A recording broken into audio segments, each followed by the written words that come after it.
Wyoming Territory. Late spring of 1878, snow still clung to the distant ridge, but the prairie was waking up green when Lennox Nash spotted the wagon broke down outside of Sweetwater Creek. The axle had snapped clean through, the back end slumped low in the dirt. A woman stood beside it, skirts dusty, jaw set tight. 4 children huddled close behind her, their faces drawn and quiet. Lennox reined in his horse without thinking twice. "You need help," he called, voice steady as he dismounted. The woman turned, eyes sharp and guarded. She nodded once, slow. "Name's Loretta Kline. We just came over the pass, heading west, or we were." Her voice was tired but strong. Her hands were trembling. Lennox glanced at the bent axle. "You are not going anywhere on that. You got anybody coming for you?" "No." Loretta's hand went behind her, touching the shoulder of the oldest boy. "My husband died 5 months ago. Cholera took him down fast. We buried him in Kansas." Lennox's chest tightened. He looked at the children. The oldest boy, maybe 12, stood straight, trying to be brave. The smallest, a girl who could not have been older than 4, clung to Loretta's skirts with one thumb in her mouth. "They're hungry," Loretta said, her voice low. "I am too proud to beg, but not too proud to ask." Lennox nodded once. "Come with me. My ranch is 2 miles east. I got food, roof, beds." Loretta hesitated, eyes flicking to her children. "I do not mean you harm," Lennox said gently, "but you cannot stay out here, not with them. There are wolves in the hills and worse things with 2 legs." She looked back at the wagon, then at him. "We will come." Lennox led his horse beside them as they walked. The 4 children stayed close to their mother. The oldest was Owen, he learned. The second boy, a quiet one, was named Ollie, and the girl with freckles and wide eyes was Olivia.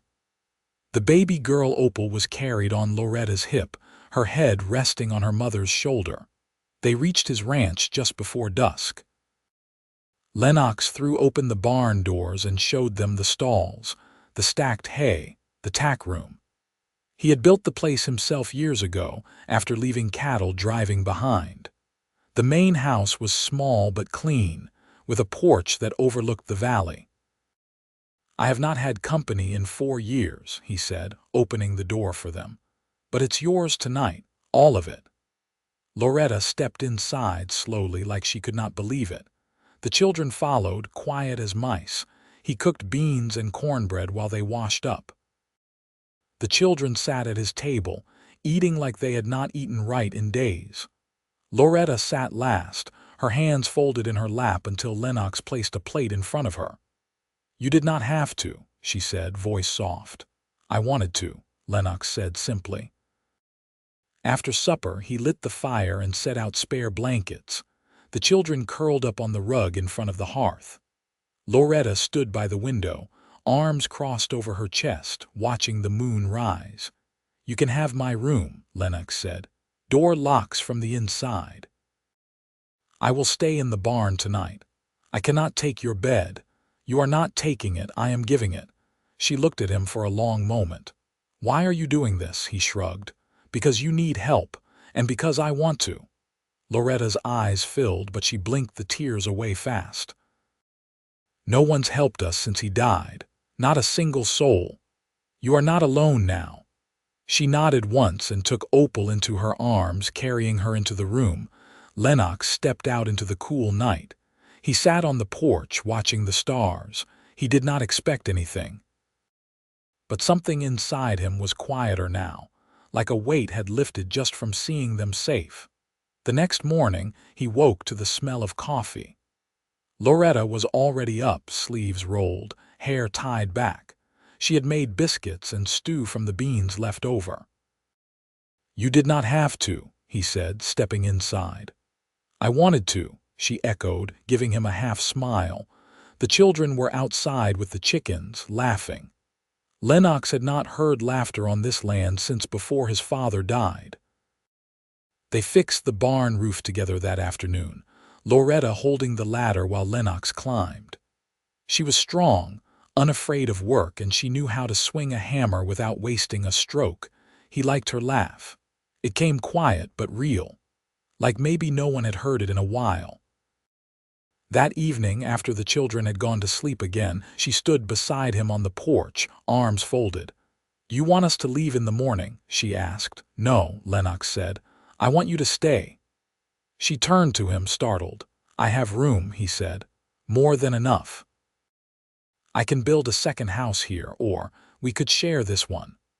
Loretta looked away, breathing deep. "You do not know me. I know enough. I know you love those children more than anything. I know you are strong. I know you walked out of Kansas with nothing but will. That tells me plenty." She was quiet for a moment, then, "I do not want more heartbreak. You will not get it from me." Their eyes met. The world went still. Loretta stepped closer, slow. She reached for his hand. Lennox took it. "I do not know what this is," she whispered, "but I feel safe here, and I have not felt safe in a long time." "You are safe," he said, "and you are home." She leaned in, resting her head on his shoulder. He wrapped his arm around her, holding her close. That night, she did not sleep behind a locked door. She slept in his arms. The wind had shifted by morning, carrying the scent of damp earth and meadow sage. Loretta stood at the edge of the pasture, sleeves rolled to the elbow, watching as Owen helped Lennox string wire along the southern fence. The boy had taken to the work with quiet determination, nodding at each instruction, matching Lennox's stride. "He listens to you," Loretta said when Lennox returned for the next coil of wire. "He wants to be useful," Lennox replied. "That's a fine thing in a boy." She shaded her eyes with one hand. "He's been trying to fill his father's boots since the day we buried him. I worry he's skipping his own childhood." Lennox glanced toward the pasture. "A boy doesn't lose his youth by working.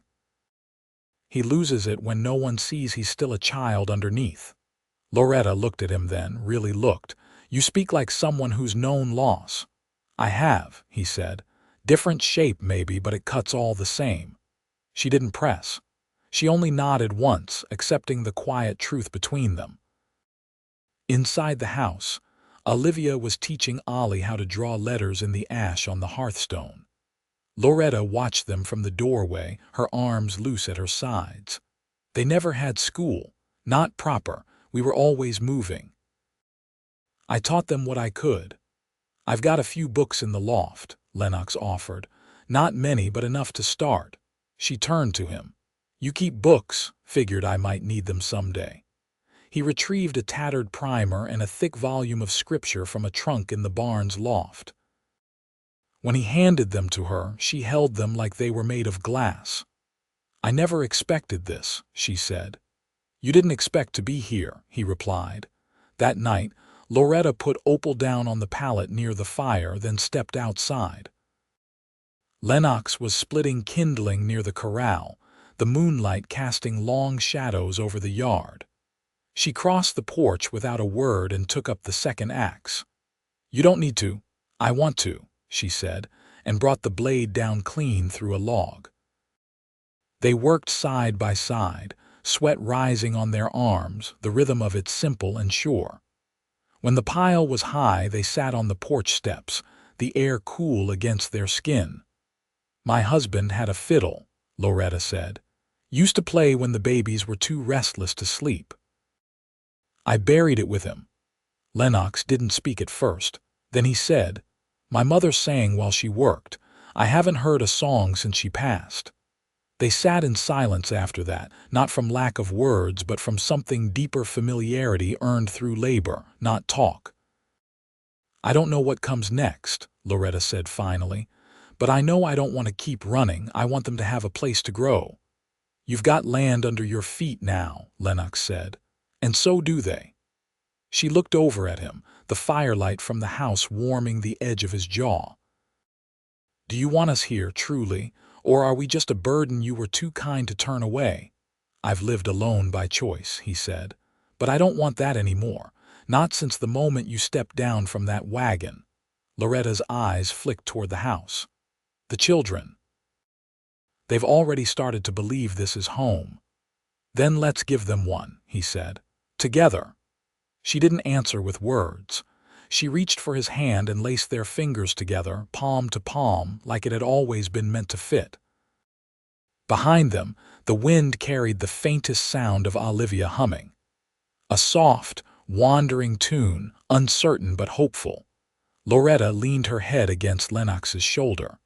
Neither of them moved for a long time.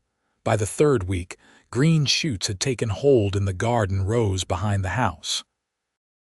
Loretta knelt in the dirt with her skirts tied back, guiding Olivia's hands as they set squash seeds into damp soil. The girl's fingers were nimble, eager, her brow furrowed in concentration. "You've got the feel for it," Loretta said. "Keep your fingers loose. Don't press too deep." Olivia grinned, her front tooth missing. "It's like tucking them in for bed." Loretta paused, then nodded. "Yes, exactly like that." From the rise behind the barn, Lennox watched them a moment before stepping down with a bucket of water. His shirt clung to his back from the late morning sun, and his boots left deep prints in the earth. "I saw a hawk circling the chicken pen earlier," he said, setting the bucket down beside them. "I'll string up some wire over the top before nightfall." "We could hang tin strips," Loretta offered. "Catch the light and keep it spooked," he glanced at her, impressed. "You've done that before, back in Missouri. Kept the corn from the crows, too." She stood then, brushing the soil from her hands, and for an instant her eyes lingered on his. There was something there unspoken but steady. A sense that what they were building together wasn't just rows of squash or chicken wire. Inside, Owen had taken to carving small wooden animals. He sat on the floor near the hearth, whittling a rough likeness of an elk. He worked carefully, pausing now and then to glance toward Ollie, who was practicing his reading with the primer Lennox had given them. "Need help with the legs?" Lennox asked, kneeling beside him. Owen handed over the piece without hesitation. "They keep snapping." Lennox ran his thumb along the grain. "You want to carve across, not against. See here." He guided the boy's hands, showing him how to keep the knife steady, how to let the blade follow the wood's own path. Owen watched closely. "Did your father teach you?" "No. Mine didn't have the patience for small things. I learned from a ranch hand named Billings back when I was driving cattle. He carved a whole chess set once, smallest pieces you ever saw." Owen nodded. "I want to make one for Mama, something she can keep." "She'll like that," Lennox said. "Just take your time. That's the trick to most things." Later that evening, Loretta stayed behind while the children went to gather kindling.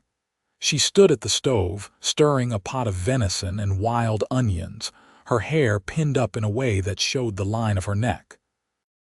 "You've made this place more than I ever did," Lennox said from the doorway. She didn't turn.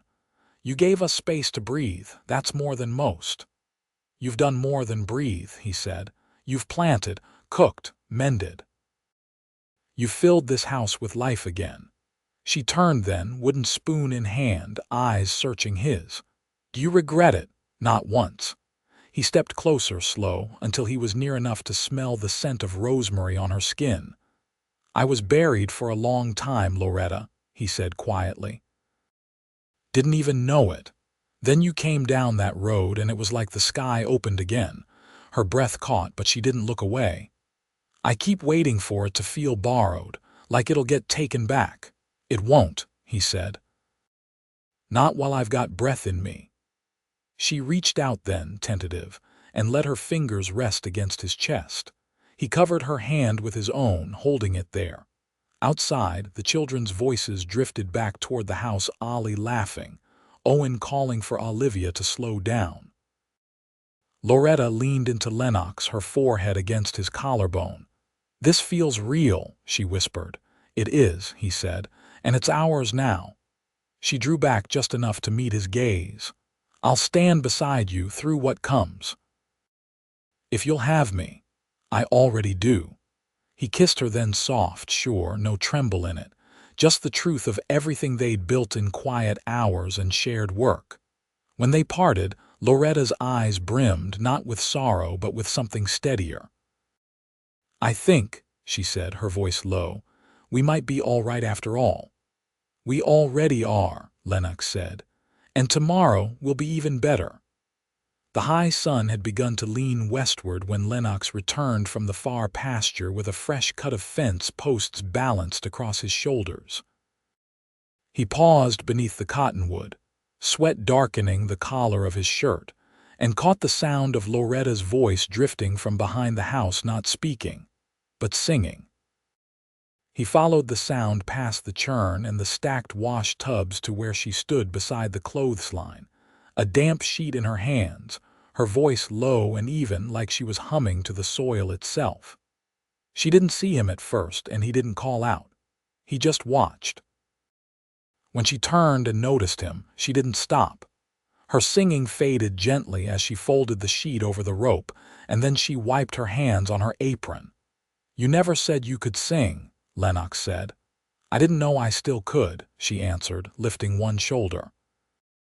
"I used to hum when Opal was colicky, but since then—" She trailed off, not needing to finish. He stepped closer. "Sounded like something from before things got hard." She looked at him, eyes thoughtful. "I reckon it was. My mother taught me that one. Sang it while she kneaded bread, mostly." "Then I hope you sing it again next time we bake," he said. "Feels like it belongs here." She smiled, small and private, and reached into the basket for another shirt. "Tell me something you haven't yet." Lennox nodded slowly, considering. "There's a ridge above the river bend, about a half-day's ride from here. I go there sometimes. Only place I ever laid my rifle down and just sat. I carved my brother's name into a rock up there." Her hands stilled. "You had a brother, Illy, older by 2 years. Took a bullet in the chest outside of Franklin when the war turned on us. I made it home. He didn't." "I'm sorry," she said, her voice low. "So was I. I didn't speak for near a year after." She folded the last shirt and looked down the long line of drying clothes. "You speak now," he met her eyes, "because there's something left worth speaking to." Olivia's laughter rang out near the barn. A moment later, she and Ollie came into view, carrying a wooden crate between them, each gripping a side with both hands. They stopped near the porch where Owen waited with a stack of nailed-together boards. "We're building a roost," Owen called out, "for when the chicks grow up." Loretta stepped forward. "Just don't hammer after dusk." "I need peace when I put Opal down." "We won't," Olivia promised, adjusting her grip. Lennox watched them get to work, then turned to Loretta. "They're settling in like roots," she nodded. "I think they believe you won't send us away." "I won't," he said. "They'll never have to wonder." That night, Owen came to him with the carved elk, newly finished and smoothed with beeswax. He offered it without ceremony. "It's for Mama," the boy said, "but I want you to give it to her." Lennox took the carving gently. "You sure?" Owen nodded. "She's different now, happier. She never smiled like that when we were moving all the time." Lennox placed a hand on the boy's shoulder. "You're a good son." The boy looked down, unsure what to do with the praise, and then excused himself back to the fire. A little later, after the children were in bed and the house had quieted, Lennox found Loretta on the porch, her hair loose for the first time, brushing over her shoulders in the breeze. He held out the elk. "He made it for you." She ran her fingers over the smooth antlers, her eyes soft. "He hasn't carved since before Ellis died. He asked me to give it to you." She looked up, and in the porch lantern's glow her expression shifted, surprise first, then something deeper. "That means he trusts you." "I hope he does." "I do," she said. He sat beside her on the step, their shoulders close, not touching. She set the elk on her lap and turned it once in her hands. "I was afraid to feel at peace," she said finally. "It felt like forgetting, like betrayal." "It's not forgetting," Lennox said. "It's remembering you're still here." She reached for his hand, not tentative this time, but sure. He laced his fingers through hers and they sat in silence, the kind that didn't need filling. The stars overhead were clear and sharp, and the air smelled of tilled earth and pine smoke. When she leaned over and kissed him, it was slow and certain, the kind of kiss that needed neither apology nor explanation. When they parted, she rested her forehead against his. "I want to stay," she whispered. "Not just for the children, for myself." "You already have," Lennox murmured. "We've all found our place." Loretta pulled back slightly, her thumb brushing his cheek. "Then let's keep building it, all of it. Together." And with the night wrapped around them, they stayed like that, hands clasped, hearts steady, the quiet promise of a life taking root in the dark, ready for morning. By late June, the cottonwood leaves had thickened, casting dappled shadows over the yard as birds nested in their branches, their song threading through the air like threads on a loom. The soil in the lower pasture had dried enough for Lennox to begin clearing the last of the brush, and Loretta had started teaching Olivia and Ollie how to card wool from the small flock they'd bartered for with the neighbor downriver. One morning, as Lennox hammered the final plank into the chicken roost with Owen, Loretta stepped into view with a folded scrap of parchment in hand. She waited until the sound of hammering ceased before speaking. "There's a letter," she said, a crease between her brows. "From my sister in Nebraska." Lennox wiped his hands on his trousers. "Is she well? She's married now. Has a small place near Grand Island. Says she heard from someone passing through that we were headed west. She didn't know if we made it. Wants to see us." Lennox studied her face, the flicker of worry behind her calm. "You think she wants you to come to her? She doesn't say it, but I know her. She's always been the kind to try and fix things, even when they're not broken." He stepped down from the roost. "And is anything broken here?" Loretta looked toward the hills where the wind carried the scent of blooming sage. "No," she said, "not anymore." She folded the letter back into her apron pocket.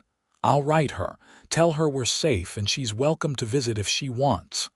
Lennox nodded. "She'll want to see the children. Maybe she needs to see you settled." Loretta stepped forward. "I never thought I'd be settled again, Lennox. I didn't think it was meant for me." "You were always meant for rest," he said. "You just had to find the right ground." That night, after the youngest had been tucked in, Loretta came to him where he sat sharpening his knife beneath the porch lantern. She hesitated a moment before sitting beside him. "I've been thinking," she said, voice low, "about what kind of place this is becoming. What kind of life it could be." He waited, blade paused mid-stroke. "I don't want to keep borrowing space, Lennox," she said. "I want to belong to it, to you, if you'll let me." He turned to her, expression steady. "There's not a corner of this land that doesn't already know you. You belong to it more than I do. But I want to be bound by more than days passing," she said, the words trembling with weight. "I want to be your wife." The knife fell silent against the whetstone. Lennox set it aside carefully. "You've had so much taken from you," he said. "I never wanted to be another man who asked more." "You're not asking anything," she said. "I'm offering." His fingers found hers, calloused palm to palm. "Then I'll take it." "Gladly." They were married 2 Sundays later beneath the cottonwood, with the 4 children standing close. Olivia carried a string of wildflowers she'd knotted herself, and Owen presented a ring carved from driftwood Lennox had shaped by hand. The preacher from Sweetwater rode out to speak the words, and afterward, the neighbors who'd helped raise Loretta's barn roof came with pies wrapped in linen. The days that followed were simple and clean. Loretta packed away the last of their travel-worn belongings, folding away the grief of what had come before. Lennox built a second room off the house for the children, and Owen began drawing plans for a loft they could sleep in come winter. One warm evening, as dusk fell soft over the fields and the fireflies rose from the grass, Loretta and Lennox stood near the fence line, watching the children chase each other through the tall weeds. "You ever think you'd raise a family?" she asked, her head resting against his shoulder. "Not after the war," he said. "Not until I saw you on that road." She smiled faintly, the curve of her lips full of peace. "I want to grow old with you here. I want to plant fruit trees and mark the seasons by when they bloom." "We'll do that," he said. And more. Behind them, Olivia's laughter rang like wind chimes, and Owen called out for Ollie to help with the firewood. Loretta's hand found Lennox's, their fingers fitting without thought. They didn't speak again that night. They didn't need to. Years passed gently. The orchard took root just beyond the barn, and the children grew with the rhythm of the land. Owen became a man with steady hands, quiet like Lennox. Olivia taught the younger ones to read beneath the cottonwood tree, her voice clear and bright. Ollie took to tending animals, and Opal grew with her mother's steadiness and her father's eyes. Loretta's sister visited once, stayed a week, and left knowing her kin were not lost, only transformed. Lennox and Loretta never left the land they'd mended together. Their days were marked by harvests and births, by the smell of bread cooling on the windowsill and the sound of hammers shaping new fences.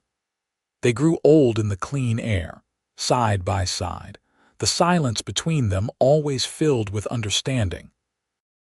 And when the wind stirred the grass in the far field, they stood together still, hands clasped, hearts steady, watching the world they built continue to bloom.